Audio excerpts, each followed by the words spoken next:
Hello प्यारे बच्चों। इस वीडियो में हम आपकी क्लास 10 साइंस का फर्स्ट चैप्टर, तो इससे पहले वाले वीडियो में हमने देखा कि अभिकारक मिलके क्या बनाते हैं, उत्पाद बनाते हैं, रिएक्टेंट्स मिलके प्रोडक्ट्स बनाते हैं।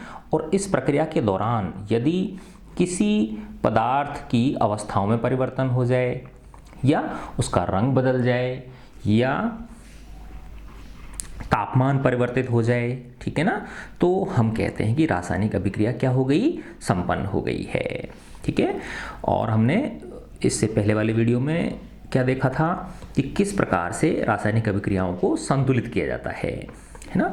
अब हम पढ़ेंगे इसमें रासायनिक अभिक्रियाओं के प्रकार। रासायनिक अभिक्रिया आपके इसमें 4 प्रकार की दी गई हैं। पहला है संयोजन अभिक्रिया, जैसा कि नाम से ही पता चल रहा है आपको, एडिशन रिएक्शन बोलते हैं हम इसको, एडिशन रिएक्शन या कॉम्बिनेशन रिएक्शन, है ना। तो जब कोई दो जो क्रियाकारक हैं, रिएक्टेंट्स हैं, मिलके एक सिंगल प्रोडक्ट बनाते हैं, सिंगल उत्पाद बनाते हैं, एकल उत्पाद बनाते हैं, तो वो संयोजन अभिक्रिया हो गई। दूसरा कि जब एक पदार्थ है ना, एक अभिकारक टूट के 2 या 2 से अधिक पदार्थों में विभक्त हो जाता है, तो वो वियोजन अभिक्रिया हो गई। ठीक है। तीसरी अभिक्रिया का प्रकार है विस्थापन अभिक्रिया। जब अधिक एक्टिव एलिमेंट है ना, जब अधिक क्रियाशील एक कोई पदार्थ दूसरे उसको विस्थापित कर देता है, तो उस प्रकार की विस्थापन अभिक्रिया हो गई।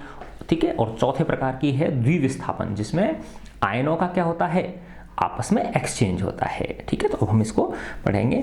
एक बहुत ही ये कॉमन है, बीकर में थोड़ा सा कैल्शियम ऑक्साइड है ना, या तथा नहीं है, ये है या, है ना, या बुझा हुआ चूना लीजिए, इसको हम क्या बोलते हैं, कैल्शियम ऑक्साइड या बुझा हुआ चूना। ठीक है। इसमें धीरे धीरे पानी मिलाते हैं। पानी मिलाया तो क्या होगा, ये ऊष्माक्षेपी अभिक्रिया होगी, इसमें से हीट निकलती है ना। तो क्या बनता है, कैल्शियम हाइड्रोक्साइड बनता है। ये पिछली बार उसमें भी हमने पिछली वीडियो में भी देखी थी इसको। बीकर को जब आप स्पर्श करोगे तो क्या आपको कैसा महसूस होगा, वो गर्म महसूस होगा। क्या इसके ताप में कोई परिवर्तन हुआ, यस, ठीक है ना। तो ताप इसका क्या हो गया, वृद्धि हो गई इसके ताप में। तो कैल्शियम ऑक्साइड जल के साथ अभिक्रिया करके बुझे हुए चूने कैल्शियम हाइड्रोक्साइड का निर्माण करके अधिक मात्रा में ऊष्मा उत्पन्न करता है। ठीक है ना। तो ये रिएक्शन होगी इसकी। बिना बुझा चूना जल के साथ अभिक्रिया करके क्या बन गया, ये कैल्शियम हाइड्रोक्साइड बन गया और हीट लिबरेट हुई इसमें। ठीक है ना। तो इस प्रकार की अभिक्रियाओं को हम क्या बोलते हैं, संयोजन अभिक्रिया, क्योंकि इसमें इन दोनों का संयोजन हुआ और ये बना, ठीक है ना, एक सिंगल प्रोडक्ट बना। तो ये क्या है, संयोजन अभिक्रिया, कॉम्बिनेशन रिएक्शन। ठीक है। इसके बाद दूसरा एग्जांपल दिया है इसमें कोयले के दहन का, है ना, जब कोयला बर्न होता है, ठीक है ना, C+O2 क्या बनती है, कार्बन डाइऑक्साइड बनती है और ऊष्मा बाहर निकलती है। ठीक है ना, प्लस ऊष्मा और है इसमें, हीट लिबरेट होती है। ठीक है। तो और अगला उदाहरण फिर दिया है, देखो इसमें हाइड्रोजन और ऑक्सीजन मिला के किसका निर्माण होता है, जल का निर्माण होता है। ठीक है ना। तो ये भी कैसी अभिक्रिया है, ये भी कॉम्बिनेशन रिएक्शन है। ठीक है ना।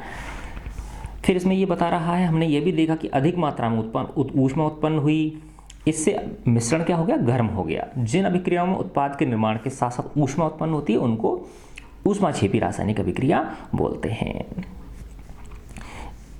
कुछ और उदाहरण देखें, जैसे ये हमारे घरों में जो सिलेंडर होता है उसमें कौन सी गैस होती है, मीथेन गैस होती है। ठीक है ना। तो मीथेन गैस प्लस ऑक्सीजन तो क्या बनती है, कार्बन डाइऑक्साइड, जलवाष्प और ऊर्जा। ठीक है ना, ऊष्मा ऊर्जा। तो फिर ये पूछ रहा है श्वसन, जो हम रेस्पिरेशन करते हैं, कल बताया था आपको रेस्पिरेशन जो है ना, ये सिर्फ मात्र सांस लेने को ही नहीं बोलते, यानी हम सांस लेते हैं, ऑक्सीजन लेते हैं, और हमारी कोशिकाओं में जो हमारे द्वारा भोजन किया जाता है उसका जो पाचन होता है ना, और जो ऊर्जा का निर्माण होता है, ये संपूर्ण जो क्रिया होती है ये श्वसन के अंदर आती है। सिर्फ सांस लेने को ही हम श्वसन नहीं बोलते हैं विज्ञान की भाषा में। ठीक है। तो हम सब जानते हैं कि जीवित रहने के लिए ऊर्जा की आवश्यकता होती है। ऊर्जा भोजन से मिलती है, जैसे देखो इसके बाद में ये लाइन आएगी, है ना, जैसे चावल, आलू तथा ब्रेड में कार्बोहाइड्रेट होता है। ठीक है ना। पाचन क्रिया के समय खाद्य पदार्थ छोटे छोटे टुकड़ों में टूट जाते हैं, है ना। इन कार्बोहाइड्रेट के टूटने से हमको क्या मिलता है? ग्लूकोज प्राप्त होता है, ठीक है। यह ग्लूकोज हमारे शरीर की कोशिकाओं में उपस्थित ऑक्सीजन से मिलकर हमें ऊर्जा देता है ना। जिसको क्या नाम दिया जाता है? इसको विशेष नाम श्वसन देते हैं। देखो इसमें क्लियर दे दिया ये, है ना। तो श्वसन ये इस पूरी प्रक्रिया का नाम है। Glucose plus oxygen, carbon dioxide, जलवाष्प, जल और ऊर्जा, तो ये पूरी अभिक्रिया जो है ये श्वसन है, ठीक है। फिर कह रहा है ये साग सब्जी जो होते हैं, वनस्पति द्रव्य जो होते हैं, उनमें भी क्या होती है? ये भी जैसे कंपोस्ट बनाते हैं, खाद बना लेते हैं उनसे, तो ये भी कैसी होती है? ऊष्माक्षेपी अभिक्रिया होती है। एक्सोथर्मिक, इंग्लिश में इसको एक्सोथर्मिक बोलते हैं, जिसमें ऊष्मा बाहर निकलती है, ठीक है। फिर इसके अब आप सेकंड अभिक्रिया बताया था, वियोजन अभिक्रिया या अपघटन अभिक्रिया, है ना। तो डिकम्पोजिशन, इसमें क्या है? एक पदार्थ, है ना, दो या दो से अधिक किसमें टूटता है? उत्पादों में टूटता है। जैसे इसमें ये दे रखा है, एक शुष्क क्वथन नली बॉइलिंग ट्यूब के अंदर 2 ग्राम फेरस सल्फेट क्रिस्टल लो, है ना। अब ये फेरस सल्फेट जो है वो हरे रंग का होता है। कैसे रंग का होता है? हरे रंग का। फेरस सल्फेट के क्रिस्टल के रंग पर ध्यान दीजिए, तो वो तो कैसा रंग है इसका? हरा रंग है, ठीक है। बॉइलिंग ट्यूब को बर्नर या स्प्रिट लैंप की ज्वाला में गर्म करो। गर्म करने के पश्चात क्रिस्टल का रंग देखो, तो वो जो हरा रंग है वो क्या हो जाएगा? फीका हो जाएगा या उड़ जाएगा हरा रंग उसका। देखो इसमें यही बताया गया है ना।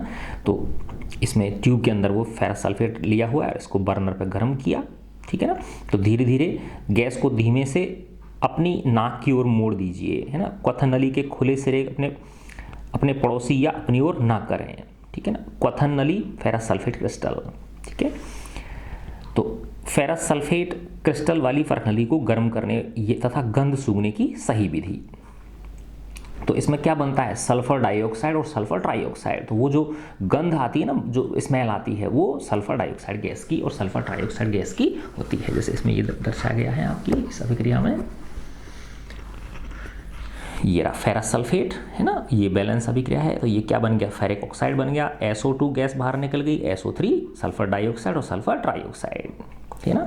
तो ये हरे रंग में परिवर्तन हुआ, तो गंध को हम सूंघ सकते हैं। तो ये क्या है? एक वियोजन अभिक्रिया है, ठीक है ना। तो इसमें क्या है? ये जल के अणु होते हैं और क्रिस्टल का रंग क्या हो जाता है? गर्म करने पर बदल जाता है, ठीक है।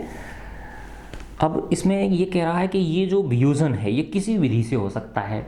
गर्म करने से, बिजली प्रवाहित होने से, सूर्य के प्रकाश में रख देने से, है ना। तो किसी भी माध्यम से ये जो डिकम्पोजिशन रिएक्शन है ये हो सकती है, वियोजन अभिक्रिया हो सकती है, ठीक है ना। जैसे ये कैल्शियम कार्बोनेट को क्या किया? हमने गर्म किया, ठीक है ना। तो क्या बना? कैल्शियम ऑक्साइड और कार्बन डाइऑक्साइड, ठीक है ना, चूना पत्थर। और इससे क्या बन गया? ये बुझा हुआ चूना और ये कार्बन डाइऑक्साइड। तो ये क्या है? ऊष्मीय वियोजन का उदाहरण है। किसका उदाहरण हो गया ये? इसमें क्या दे रहे हैं हम? थर्मल एनर्जी दे रहे हैं इसके अंदर, ठीक है। तो ये लाइमस्टोन हो गया और ये क्विक लाइम। देखो ये जो CaO होता है इसको क्विक लाइम बोलते हैं इंग्लिश में, है ना। और जो बुझा हुआ चूना होता है CaOH होल ट्वाइस, उसको स्लैक्ड लाइम बोलते हैं, ठीक है ना। तो ये बुझा हुआ चूना, ये गलत लिख दिया इसने, है ना। क्विक लाइम ये क्या है? बिना बुझा चूना है ये, है ना, बिना बुझा हुआ। इसके आगे क्या लिखो आप? बिना बुझा हुआ चूना, ठीक है। और एक होता है CaOH होल ट्वाइस, जब जल की अभिक्रिया होती है इसके साथ में, तो ये फिर क्या कहलाता है? बुझा हुआ चूना या स्लैक्ड लाइम, ठीक है। आपकी हिंदी की बुक में कुछ कुछ जो है ना मिसप्रिंट हो रखे हैं ये। तो ये ऊष्मीय वियोजन हो गया, ठीक है ना। फिर इसमें देखो अगली एक एक्टिविटी फिर दे रखी है 1.6। इस एक्टिविटी में क्या है? एक बॉइलिंग ट्यूब के अंदर, है ना, क्वथन नली में 2 ग्राम लेड नाइट्रेट ले लो, है ना, PbNO3 होल ट्वाइस। चिमटे से क्वथन नली को पकड़कर ज्वाला के ऊपर रखकर गर्म करें। तो क्या चीज़ देखेंगे हम? वही इसके अंदर नाइट्रोजन डाइऑक्साइड और ऑक्सीजन गैस बाहर निकलती है। तो ये रहा PbNO3 होल ट्वाइस। जब आप तापन किया, इसको हीट किया हमने, तो लेड ऑक्साइड बन गया, है ना, नाइट्रोजन डाइऑक्साइड और ऑक्सीजन, ठीक है ना। तो ये देखो सिंगल था, इसने 3 उसमें विभक्त हो गया। तो ये कैसी रिएक्शन है? वियोजन अभिक्रिया है, ठीक है ना। ये डिकम्पोजिशन रिएक्शन हो गई। अच्छा, अब इसमें देखो दूसरा एक बहुत ही इंटरेस्टिंग वो जिसको कि अपन आप खुद एक्सपेरिमेंट भी कर सकते हो इसका, है ना। एक ये जैसे मग्गा होता है, मग्गा ले लिया, उसमें 2 इलेक्ट्रोड फंसा दिए इस तरह से नीचे से, है ना, इसमें पानी भर दिया और ऊपर से इस पर 2 ट्यूब लगा दी हमने, ठीक है ना, और इसको बैटरी से कनेक्ट कर दिया 6 वोल्ट की बैटरी से, ठीक है ना। तो इससे क्या होगा कि ये जो पानी है, इस पानी का विद्युत अपघटन होगा, और हमको पता है पानी किससे मिलकर बना होता है, हाइड्रोजन और ऑक्सीजन से, ठीक है ना। तो इन दोनों इलेक्ट्रोड्स के ऊपर दोनों गैस, ऑक्सीजन और हाइड्रोजन, ठीक है ना। तो ये क्या है, आपका एनोड है। एनोड क्या है, धनात्मक होता है, कैथोड ऋणात्मक होता है ना। तो एनोड पर कौन सी गैस बनती है, ऑक्सीजन गैस बनती है, और कैथोड पे कैथोड ऋणात्मक होता है तो हाइड्रोजन क्या होती है, धनात्मक H+ बनता है ना, और O जो होता है ऐसा माइनस होता है, तो ये विपरीत उस पर जाती हैं ये, ठीक है ना। फिर आप ये देख रहे हो कि इसमें देखो इसका लेवल थोड़ा नीचे है, इसका लेवल क्या है, ऊपर है, तो ऑक्सीजन कम बनती है और हाइड्रोजन ज़्यादा बनती है, ठीक है ना। कैसे, देखो ये, चलो अगला वाला एक प्रश्न दे रखा है, उसमें समझा दूंगा मैं आपको कि क्यों बनती है ये। जो हाइड्रोजन है ये ऑक्सीजन की मात्रा में, ऑक्सीजन की तुलना में डबल क्यों बनती है, ठीक है। देखो ये इसी तरह से इसमें ये समझाया गया है। फिर कह रहा है चाइना डिश 2 ग्राम सिल्वर क्लोराइड ले लो, इसमें AgCl, सिल्वर क्लोराइड को क्या बोलते हैं हम, AgCl बोलते हैं, है ना। इसका रंग कैसा है, वही वाइट रंग है। चाइना, थोड़ी देर के लिए इसको किसमें रख दिया, सूर्य के प्रकाश में रख दो, फिर आप क्या देखोगे, ये ब्राउन हो जाता है। कैसा हो जाता है ये, ब्राउन, वाइट से कैसा हो जाएगा, ब्राउन हो जाएगा, ठीक है ना। तो वो सूर्य के प्रकाश में रखा, जैसे इस पर प्रकाश गिर रहा है इस चाइना डिश में जो सिल्वर क्लोराइड रखा हुआ है उसके ऊपर, इसका ब्राउन कलर हो गया। तो सूर्य के प्रकाश में श्वेत रंग का सिल्वर क्लोराइड धूसर रंग का ग्रे, है ना, ग्रे हो जाता है। तो प्रकाश की उपस्थिति में सिल्वर क्लोराइड को सिल्वर तथा क्लोरीन में वियोजन के कारण ऐसा होता है। तो देखो अभी हमने देखा था कि ये जो वियोजन है ये ऊष्मा के द्वारा हो सकता है, प्रकाश के द्वारा हो सकता है, या विद्युत प्रवाह के द्वारा हो सकता है। तो कोई भी माध्यम के द्वारा हम एक पदार्थ को एक से ज़्यादा पदार्थों में विभक्त कर सकते हैं, है ना। ऐसे ही सेम ये सिल्वर ब्रोमाइड का है AgBr, तो ये भी ये AgCl किस में टूट गया, Ag और Cl क्लोरीन में टूट गया। ऐसे ही AgBr किस में टूट जाएगा, Ag, है ना, सिल्वर और ब्रोमीन में टूट जाएगा। फिर ये कह रहे हैं इसका उपयोग श्वेत शाम ब्लैक एंड वाइट फोटोग्राफी में किया जाता है। आजकल तो खैर कलर्ड फोटोग्राफी हो गई शुरू, पहले आज से 30-35-40 साल पहले श्वेत शाम फोटोग्राफी हुआ करती थी, ब्लैक एंड वाइट, है ना। तो इस किस प्रकार की ऊर्जा की चाहिए इसमें, वही सूर्य का प्रकाश लिखा हुआ है ना, सनलाइट से वियोजित होती है। फिर कुछ अभिक्रिया ऐसी होती हैं जिनमें ऊष्मा बाहर निकलती है, और कुछ अभिक्रिया ऐसी होती है जिनमें ऊष्मा अवशोषित होती है, ठीक है ना। और परख नली क्या हो जाएगी, जो टेस्ट ट्यूब है वो ठंडी हो जाएगी, उसको हम क्या बोलते हैं, ऊष्मा शोषी अभिक्रिया बोलते हैं, है ना, एंडोथर्मिक। एक होती है ऊष्मा क्षेपी एक्सोथर्मिक, और एक होती है ऊष्मा शोषी एंडोथर्मिक रिएक्शन, ठीक है। तो इसमें ऊष्मा क्या होती है, अवशोषित होती है, ठीक ना, एब्जॉर्ब होती है। देखो ये जो दे रखा है ये ऊष्मा शोषी अभिक्रिया का ही उदाहरण है। बेरियम हाइड्रोक्साइड लीजिए, है ना, इसमें 1 ग्राम अमोनियम क्लोराइड में डालकर कांच की छड़ से इसको क्या करो, हिलाओ, ठीक है ना, इस तरह से बोल रहा है ये। अपनी हथेली पर सिरे को छुओ तो आप कैसा महसूस करोगे, ठंडा महसूस करोगे, ठीक है ना। तो देखो बेरियम हाइड्रोक्साइड, तो BaOH होल ट्वाइस, और NH4 अमोनियम क्लोराइड लिया हमने, ठीक है, NH4Cl क्या बन जाएगा, NH4OH प्लस BaCl2। अब इसको बैलेंस कर लो, देखो ये Ba भी 1 है ना, और ये NH4 इधर, तो ये डबल कर लिया मैंने इसको, और इसको भी क्या कर दूंगा मैं, डबल कर दूंगा। देखो NH4 2 हो गया, NH4 भी इसमें 2 हो गया, ठीक है। और क्लोरीन 2 हो गए, इधर क्लोरीन 2 हो गए, इधर बेरियम 1 है, इधर भी बेरियम 1 है, और हाइड्रोक्साइड 2 है, और इधर भी हाइड्रोक्साइड, तो ये बैलेंस हो गई। तो ये अभिक्रिया कैसी है, ये ऊष्मा शोषी अभिक्रिया है। तो जब हम परख नली में बेरियम हाइड्रोक्साइड और अमोनियम क्लोराइड लेंगे और जब इनकी अभिक्रिया कराएंगे तो परख नली क्या हो जाएगी, ठंडी हो जाएगी, है ना। उसको छू के देखोगे तो वो ठंडी महसूस होगी आपको, ठीक है। अच्छा इस पे आ जाएं, किसी पदार्थ X के विलयन का उपयोग सफेदी करने के लिए होता है ना। तो वो विलयन क्या होता है बताओ, CaO होता है, बिना बोझा चूना, है ना। और जब इसमें हम क्या मिला देते हैं, पानी मिला देते हैं, तो क्या बन जाता है, CaOH होल ट्वाइस। ये इसको क्या बोलते हैं, बुझा हुआ चूना। ये क्विक लाइम, ये स्लैक्ड लाइम, है ना। तो किसी पदार्थ X के विलयन का उपयोग सफेदी के लिए होता है ना, इसको व्हाइट वाश करते हैं ना, कलर वाश जो होता है ना, कली जिसको बोलते हैं। X का नाम था, उसका सूत्र लिखो, तो ये X हो गया कैल्शियम ऑक्साइड।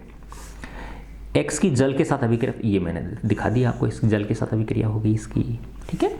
फिर कह रहा है ये क्रियाकलाप 1.7 में, ये वाला जो था ना कि ये है ना, कि इसमें ये डबल क्यों, जो हाइड्रोजन की जो मात्रा है ये ऑक्सीजन से डबल क्यों बनती है, ठीक है ना। तो देखो इस क्रियाकलाप 1.7 में 1.7 में एक परत नली में एकत्रित गैस की मात्रा दूसरी से दुगनी क्यों होती है, और उस गैस का नाम बताओ, है ना। तो देखो H2 जो O है जल, ये किस किस में विभक्त होता है, H2 + O2। अब ये बैलेंस नहीं है ना, बैलेंस कैसे करेंगे इसको, देखो इसको मैंने 2 से गुणा कर दिया, तो ये 4 हाइड्रोजन हो गए, तो ये 4 हाइड्रोजन हो गए, 2 ऑक्सीजन हो गए, तो ये 2 ऑक्सीजन हो गए। तो देखो अब इसमें क्या हो गया, ये 2 वॉल्यूम हो गया, ये 2 वॉल्यूम हो गया, और ये 1 वॉल्यूम हो गया, अनुपात 1 वॉल्यूम हो गया ये, ठीक है ना। तो हाइड्रोजन जो है वो ऑक्सीजन की तुलना में दुगनी मिलती है हमको, ठीक है ना।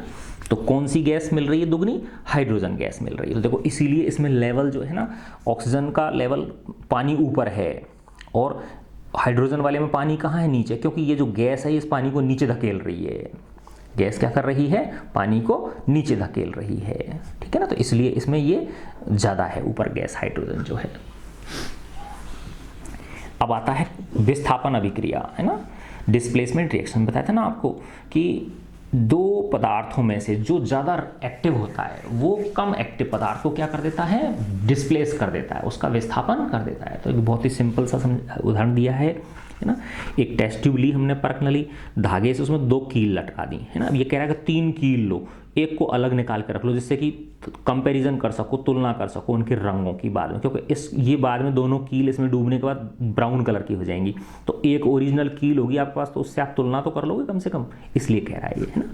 फिर ये जो ब्लू कलर का सॉल्यूशन है, विलयन है, इसमें कॉपर सल्फेट है ना, नीला तोता जिसको बोलते हैं, है ना। कॉपर सल्फेट हो गया और ये लोहे की कील इसमें टांग दी, ठीक है। तो यही फिर कुछ देर बाद जब हम इसको निकालेंगे तो ये जो दोनों कीलें हैं, है ना, कुछ घंटों के बाद में, ठीक है ना, तो ये दोनों कील जो हैं ये कैसे कलर की हो जाएंगी, ये ब्राउन कलर की हो जाएंगी, और इसका जो रंग है इस विलयन का ये गायब हो जाएगा, है ना, या बहुत फीका पड़ जाएगा। जो पहले नीला कलर था तो ये बहुत फीका नीला हो जाएगा। तो इसका मतलब क्या हुआ कि कॉपर सल्फेट में से कॉपर को इस आयरन ने क्या कर दिया, प्रतिस्थापित कर दिया। तो आयरन क्या हुआ, कॉपर की तुलना में ज़्यादा एक्टिव हुआ, ज़्यादा, है ना, सक्रिय हुआ, ये क्रियाशील हुआ, ठीक है। तो यही इसमें दर्शाया गया है, ठीक है ना। तो देखो ये दोनों को कंपैरिजन भी कर दिया इसने यहाँ पे कि ये ओरिजिनल जो एक कील बाहर निकाल के रखी थी और ये 2 जो कील थी ना उनमें से ऐसी हो जाएंगी ये। और शुरुआत में 3 टेस्ट वो बना ली थी इसने, 2 टेस्ट ट्यूब बना ली थी, तो एक निकाल के अलग रख दी थी, और बाद में ये वाली कौन सी है जिसमें वो कील डुबो रखी थी वो, तो इसका कलर भी क्या हो गया, फीका हो गया इस वाली का, इसकी तुलना में, ठीक है ना। तो ये यही बताना चाह रहा है कि Fe + CuSO4 तो कॉपर सल्फेट का विलयन था, है ना, और उसके अंदर क्या मिलाया, ये लोहे की कील लटका दी हमने, ठीक है ना। तो क्या बन गया, इस लोहे ने, आयरन ने कॉपर को प्रतिस्थापित कर दिया, तो FeSO4 + Cu। तो ये इसका मतलब क्या हुआ, जो आयरन है कॉपर की तुलना में ज़्यादा रिएक्टिव है, ज़्यादा एक्टिव है, ठीक है ना। तो ये कह रहा है कॉपर को कॉपर सल्फेट के विलयन से विस्थापित कर दिया जाता है, इसको डिस्प्लेसमेंट रिएक्शन हम बोलते हैं, ठीक है। दूसरा उदाहरण ये भी ले सकते हो, जिंक + CuSO4, तो जिंक भी कॉपर सल्फेट के विलयन में से क्या करेगा, कॉपर को हटा देगा, ठीक है ना। ऐसे लेड और CuCl2, तो ये लेड जो है किसको हटा देगा, कॉपर को हटा देगा। इसका मतलब लेड जो है कॉपर की तुलना में क्या है, ज़्यादा रिएक्टिव है, ठीक है। तो ये क्या हो गई, विस्थापन अभिक्रिया हो गई, है ना। अब आती है द्विविस्थापन अभिक्रिया, डबल डिस्प्लेसमेंट रिएक्शन, ठीक है ना। तो डबल डिस्प्लेसमेंट में क्या होता है, आयनों का विस्थापन होता है, ठीक है ना। देखो ये इस एग्जांपल से आप समझ जाओगे, Na2SO4, है ना, सोडियम हाइड्रोक्साइड एक्वस जलीय विलयन है ये, प्लस बेरियम क्लोराइड ये भी जलीय विलयन है। अब देखो यहाँ पे Na के साथ Cl लग जाएगा और Ba के साथ SO4 लग जाएगा। तो देखो ये आयन एक्सचेंज हो गए कि नहीं हो गए। Na किसके साथ संयुक्त हो गया, Cl के साथ, और Ba किसके साथ संयुक्त हो गया, SO4 के साथ। तो BaSO4 बेरियम सल्फेट और सोडियम क्लोराइड। तो इस तरह से आयनों का क्या होता है, इसमें एक्सचेंज हो जाता है ना। क्योंकि जो Na2SO4 है ये Na प्लस और SO4 2 माइनस ये होता है ना। BaCl2 Ba2 प्लस और Cl माइनस। तो Na किसके साथ लग जाएगा, Cl के साथ, और Ba किसके साथ आ जाएगा, ये। तो इस तरह से ये इनमें आयनों का क्या हो गया, एक्सचेंज हो गया। आयनों का क्या हो गया, इसके अंदर एक्सचेंज हो गया। इसलिए इसको हम द्विविस्थापन अभिक्रिया बोलते थे। देखो यही इसमें बता रहा है। ये बेरियम क्लोराइड एक विलयन युक्त पर्कनली ले ली है ना, और उसमें सोडियम सल्फेट विलयन युक्त पर्कनली। तो इसमें से इसमें ये क्या कर दिए, मिक्स कर दिए इन दोनों को। ठीक है, तो मिक्स करने के बाद में इस तरह की अभिक्रिया हो जाती है। और इसमें किसका एक अवक्षेप का निर्माण होता है। अवक्षेप का मतलब होता है प्रेसिपिटेट बोलते हैं इसको इंग्लिश में प्रेसिपिटेट बोलते हैं। और एक तरह से ये अवक्षेप का मतलब होता है, जैसे अभी तो ये क्या था, बिल्कुल जलीय विलयन थे इनके द्वारा, घुले हुए थे ये, है ना। और एक चीज़ ऐसी बन जाएगी जैसे मलाई पड़ जाती है ना किसी चीज़ में, तो दूध है ना, दूध के अंदर क्या पड़ जाती है, मलाई पड़ जाती है। तो एक तरह से मलाई क्या हो गई, एक तरह वो अवक्षेप हो गया, घुलती नहीं है वो मलाई उसके अंदर। ठीक है ना। ऐसे ही जैसे आपने देखा होगा पनीर जब बनाते हैं तो दूध में क्या डाल देते हैं अपन, नींबू डाल देते हैं ना, तो एक तरह से वो दूध फट जाता है ना, और वो जो फैट है, वसा जो है उसमें अवक्षेपित हो जाती है, वो प्रेसिपिटेट बन जाता है। उसका अघुलनशील पदार्थ का बनना, अवक्षेप निर्माण करना होता है। ठीक है ना। तो ये क्या है, द्विविस्थापन। ऐसी अभिक्रियाएं जिनमें अभिकारकों के बीच आयंस का एक्सचेंज होता है उन्हें हम डबल डिस्प्लेसमेंट रिएक्शंस बोलते हैं। ठीक है ना। ऐसे इसमें जो सेकंड एक्टिविटी थी, ठीक है ना, जो सेकंड, तो लेड नाइट्रेट और पोटेशियम आयोडाइड है ना, जो सेकंड एक्टिविटी थी उसमें अवक्षेप किस रंग का था। क्या आप अवक्षेप योग का नाम बता सकते हो, ये आया था ना इसके अंदर, है ना। Lead nitrate PbNO3 whole twice, ठीक है, प्लस पोटेशियम आयोडाइड Ki, ठीक है। क्या बना, lead iodide PbI plus KNO3। इसको बैलेंस आप कर सकते, देखो ये NO3 डबल है तो इसको 2 कर दिया है ना, और ये PbI2 बनता है ना, और ये क्या हो गया, 2 हो गया। ठीक है, तो ये लेड आयोडाइड का पीला अवक्षेप बनता है इसमें। तो किस रंग का था, पीले रंग का था। क्या आप अवक्षेपित यौगिक का नाम बता सकते हो, yes, lead iodide PbI2 lead iodide हो गया ये संतुलित समीकरण भी लिख दिया हमने। क्या ये द्विविस्थापन अभिक्रिया है ना, बिल्कुल। देखो K किसके साथ लग गया, NO3 के साथ, Pb किसके साथ लग गया, I के साथ। ठीक है ना, ये भी क्या है, एक डबल डिस्प्लेसमेंट रिएक्शन है ना। अब इसमें देखो छोटी छोटी सी चीज रह गई आपके, उपचयन और अपचयन, है ना। उपचयन को ऑक्सीकरण बोलते हैं, क्या बोलते हैं, ऑक्सीकरण, और अपचयन को बोलते हैं reduction, oxidation and reduction. Oxidation देखो बहुत ही प्यारा चैप्टर है, छोटा सा, शुरुआत में आपके में बहुत अच्छा वो दिया है ये, ऑक्सीडेशन और रिडक्शन। तो जब ऑक्सीजन संयुक्त होती है किसी पदार्थ के साथ, है ना, ऑक्सीजन उससे जुड़ रही है, तो वो क्या हो गया, उपचयन हो गया, है ना। ऑक्सीजन बाहर निकल रही है तो वो अपचयन हो गया। ठीक है ना। तो इस तरह से, और हाइड्रोजन के साथ का भी है, तो देखो अभी मैं पढ़ के सुनाता हूँ आपको, तो ये आ जाएगा, समझ में आ जाएगा आपके, है ना। जैसे ये देखो आप कि कॉपर का जो चूरा होता है, कॉपर चूर्ण पर कॉपर ऑक्साइड की काली परत चढ़ जाती है जब इसको गर्म करते। देखो यहाँ पे ये कॉपर का चूर्ण ले लिया हमने चाइना डिस्क के अंदर, है ना, और फिर इसको क्या कर दिया, बर्नर पे गर्म कर दिया, है ना। तो इसके ऊपर एक काली परत जम जाएगी, किसकी, कॉपर ऑक्साइड की। इसका मतलब क्या होगा, कॉपर में किसका संयोग हो गया, ऑक्सीजन का संयोग हो गया, क्या बन गया, कॉपर ऑक्साइड बन गया। तो ये कॉपर का कॉपर ऑक्साइड में क्या हो गया, ऑक्सीकरण हो गया या उपचयन हो गया। ठीक है। अब अगर इस पदार्थ के ऊपर हाइड्रोजन गैस प्रवाहित की जाए तो वो जो सतह की परत भूरे रंग की हो जाती है, वापस कैसी हो जाएगी, काली परत वापस से भूरे रंग की हो जाएगी, क्योंकि अब विपरीत अभिक्रिया हो गई। CuO पे जैसे हम H2 लगाएंगे के साथ अभिक्रिया कराएंगे तो Cu प्लस H2O, है ना।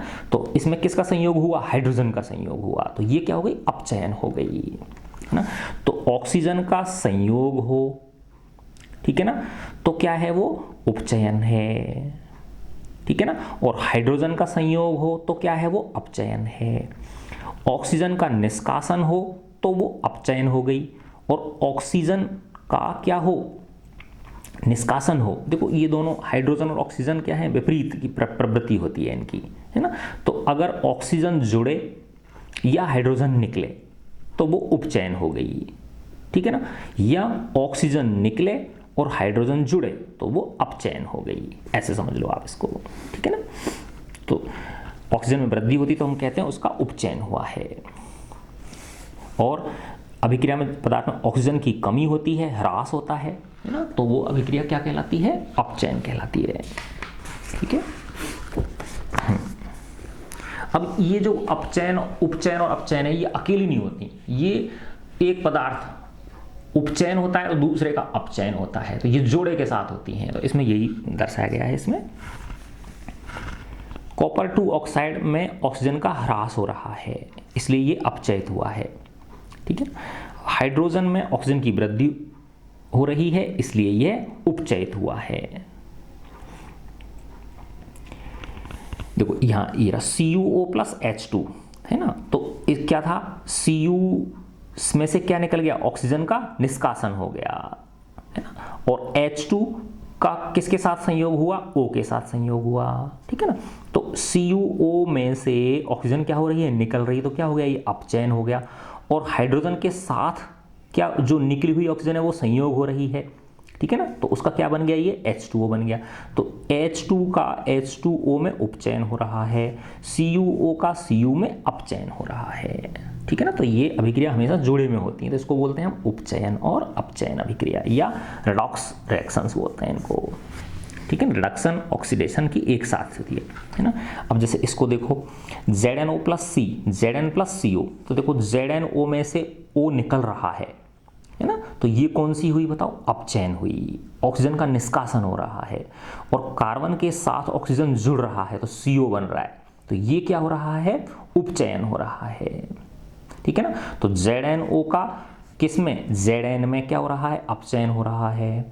और कार्बन का क्या हो रहा है, यहाँ पे उपचयन हो रहा है, कार्बन के साथ ऑक्सीजन जुड़ के क्या बन रहा है, CO बन रहा है। ऐसे ही MnO2 प्लस 4HCl, Mn में से क्या निकल रही है, ऑक्सीजन निकल रही है, ठीक है ना। तो इसका MnO2 का MnCl2 में क्या हो रहा है, अपचयन हो रहा है, ठीक है ना। और इसमें से 4HCl है ना, और ये क्या बन रहा है, H2O प्लस Cl2, तो इसमें से H क्या हो रहा है, निष्कासित हो रहा है, तो ये क्या हो रहा है, इसका उपचयन हो रहा है, ठीक है। तो ये इसमें इसने हिंदी करके इसमें समझा दिया कि अभिक्रिया 1.31 में, इस वाली में कार्बन उपचयित होकर CO में तथा ZnO अपचयित होकर जिंक में परिवर्तित हो रहा है। फिर इस अभिक्रिया में HCl Cl2 में उपचयित हो रहा है ना। HCl किस में, Cl2 में उपचयित हो रहा है, क्योंकि इसमें से हाइड्रोजन क्या हो रही है, निकल रही है। और MnO2 MnCl2 में क्या हो रहा है, अपचयित हो रहा है, ठीक है। तो ये क्या है, ऑक्सीडेशन, रिडक्शन, या इनको रिडॉक्स अभिक्रियाएं बोल देते हैं। अब इसमें एक दो छोटी छोटी प्यारी सी चीज़ और हैं। एक होता है संक्षारण, जिसको इंग्लिश में हम कोरोजन बोलते हैं। तो पता ही है आपको, जंग लगना, है ना। तो जब कोई धातु होते हैं, ठीक है ना, जैसे लोहा है, तो जब ये पड़ा रहता है यूं ही, है ना, वातावरण में, तो वातावरण के अंदर क्या होती है, ऑक्सीजन होती है और नमी होती है। तो ऑक्सीजन प्लस नमी से क्या बन जाता है ना, उस पर एक लेयर जम जाती है फेरिक ऑक्साइड की, ठीक है ना, लोहे के ऑक्साइड की, आयरन ऑक्साइड की, तो वो क्या कहलाती है, जंग कहलाती है। तो ये जंग बहुत ही नुकसानदायक होती है, क्योंकि ये लोहे को क्या कर देती, धीरे धीरे खत्म कर देती है ना। तो ये संक्षारण बोलते हैं हम, है ना, कोरोजन जिसको इंग्लिश में। आपने देखा होगा कि लोहे की बनी वस्तुएं चमकीली होती हैं, लेकिन कुछ समय पश्चात उन पर लालिमा युक्त भूरे रंग की परत चढ़ जाती है। शुरू में लाते हैं तो वो बिल्कुल चमकीली होती हैं, है ना। प्राय इस प्रक्रिया को लोहे पर जंग लगना कहते हैं। कुछ अन्य धातुओं में भी ऐसा ही परिवर्तन होता है। क्या आपने चांदी तथा तांबे पर चढ़ने वाली परत पर ध्यान दिया है? जब कोई धातु अपने आसपास अम्ल, ह्यूमिडिटी आदि के संपर्क में आती है तो ये संक्षारित हो जाती है, कोरोड हो जाती है ये, है ना। और इस प्रक्रिया को हम क्या बोलते हैं, संक्षारण बोलते हैं, कोरोजन बोलते हैं। चांदी के ऊपर काली परत और तांबे के ऊपर हरी परत चढ़ना संक्षारण के अन्य उदाहरण हैं। ठीक है, तो ऐसा नहीं है कि भाई कोरोजन सिर्फ लोहे में ही होता है ना। तो जैसे देखा होगा चांदी के जो आभूषण हो जाते हैं है ना, उसके ऊपर क्या उससे काले से पड़ जाते हैं वो, ठीक है ना। और जो तांबा होता है उस पर हरे रंग की सी परत जम जाती है, ये भी क्या है, कोरोजन है। कोरोजन के कारण कार के ढांचे, कार का जो बॉडी होती है वो, पुल है ना, लोहे की रेलिंग, जहाज तथा धातु, विशेषकर लोहे से बनी वस्तुओं की बहुत ज़्यादा क्या होता है, इसकी क्षति होती है। गंभीर समस्या है ये, तो इससे हर वर्ष हमको बहुत सारा पैसा खर्च करना पड़ता है इसके लिए। फिर आता है विकृत गंधिता। ठीक है ना, विकृत गंधिता का मतलब है कि भाई कोई भी चीज़ है ना, जैसे जिसमें वसा होती है, उसको अगर आप खुले में छोड़ दोगे तो कुछ समय पश्चात क्या हो जाएगा, वो खराब हो जाएगी, है ना। खाने पीने की चीज़ें होती तो रैंसिडिटी बोलते हैं इसको, रैंसिडिटी। तो वसायुक्त या तैलीय खाद्य पदार्थ जिसमें तेल होता है या वसा होती है, लंबे समय तक रखा जाता है तो उनका स्वाद या गंध कैसी हो जाती है, परिवर्तित हो जाती है, चेंज हो जाती है। ठीक है ना, जैसे आप खुले में रख दो, दूध को ही रख दो, दूध के अंदर वसा होती है तो क्या हो जाएगा, दूध खराब हो जाएगा, है ना। तो फिर आपने देखा होगा जो चिप्स वगैरह के पैकेट होते हैं वो फूले हुए होते हैं। ठीक है ना, तो क्यों फूले होते हैं, क्योंकि उनके अंदर अक्रिय गैस भरी जाती है। अक्रिय का मतलब जो क्रियाशील नहीं हो, क्योंकि इसके लिए खराब होने के लिए किसकी जरूरत होती है, ऑक्सीजन की जरूरत होती है। तो उसमें से ऑक्सीजन निकाल देते हैं और दूसरी गैस उसके अंदर भर देते हैं, नाइट्रोजन वगैरह या जो इनएक्टिव गैसें हैं उनको भर देते हैं, जिससे कि वो चिप्स वगैरह खराब नहीं होती है।